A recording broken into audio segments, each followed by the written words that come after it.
Welcome to The Explainer. Today, we're looking past all that visceral fan outrage to uncover the genuine, deeply personal and financial motivations that drive football legends to commit what so many consider the ultimate betrayal, switching to a bitter rival. We're going to break down the actual mechanics of these seismic moves and figure out why legends switch rival clubs. So let's dive right into this burning question: what actually makes a club legend risk their entire legacy to join the enemy? Why would a player deliberately choose to face the absolute wrath of the supporters who once adored them? Think about it for a second. If you were working under a toxic boss or you realized you were vastly underpaid, you'd probably look for a better offer, right? Well, to really understand this, we have to strip away the romance of football and look at the harsh realities of the industry. And make no mistake, the sheer emotional weight of these transfers is absolutely staggering.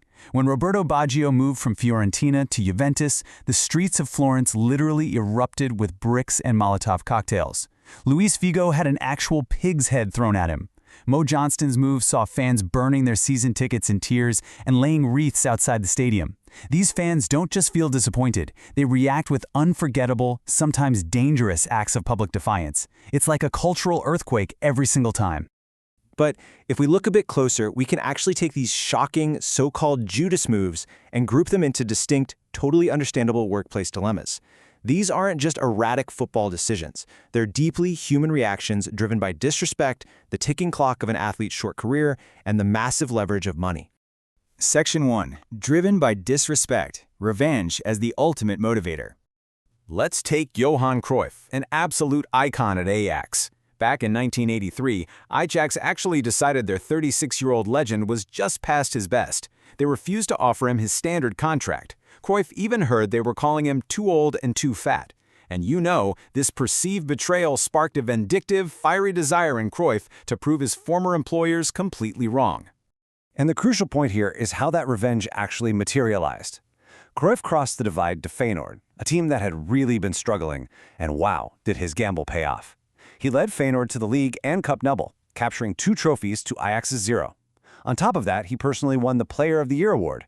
It was the ultimate, highly calculated revenge on a club that dared to think he was finished.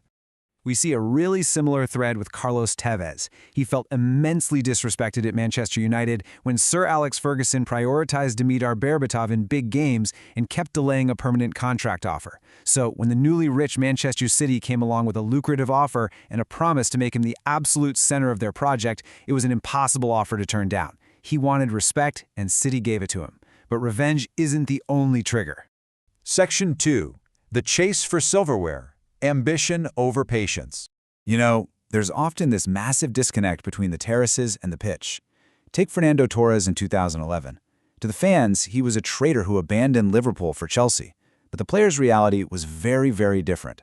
He was a 27-year-old striker who realized he simply didn't have the time to wait around for a massive, multi-year rebuilding project. He wanted to win, right then and there.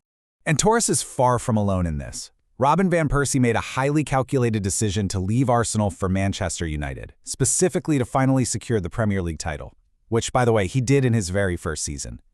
Zlatan Ibrahimovic didn't stick around when Juventus was relegated due to scandal. He jumped straight to bitter rivals Inter Milan just to keep his winning streak alive. These are ruthless, pragmatic business decisions. But sometimes it comes down to sheer, unadulterated financial power. Section 3. Leverage and money. Contract gambles and historic loyalties. You absolutely cannot talk about betrayal without talking about Luis Figo, who is famously branded a pesatero, basically a money grabber or mercenary. Figo and his agent essentially used the buyout clause from Real Madrid presidential candidate Florentino Perez as a tactical bluff. They were just trying to extract more money out of Barcelona. The problem? They severely underestimated Perez, who actually won the election, legally triggering the record-breaking move that Figo never truly expected to happen. The cultural impact of this was seismic. It completely blurred the lines between a football rivalry and deep political resentment. For Catalan fans, Real Madrid was viewed as a direct symbol of centralized state power. By taking their beloved captain, it made the rivalry deeply, uncomfortably personal. Barcelona fans realized that no outsider is ever bigger than the club, and the end result was Figo being entirely erased from the club's museum. And speaking of historic loyalties, the saga of Mo Johnston in 1989 is just truly dizzying. In May of that year, he's officially announced as returning to his boyhood club Celtic. He's literally posing in the kit.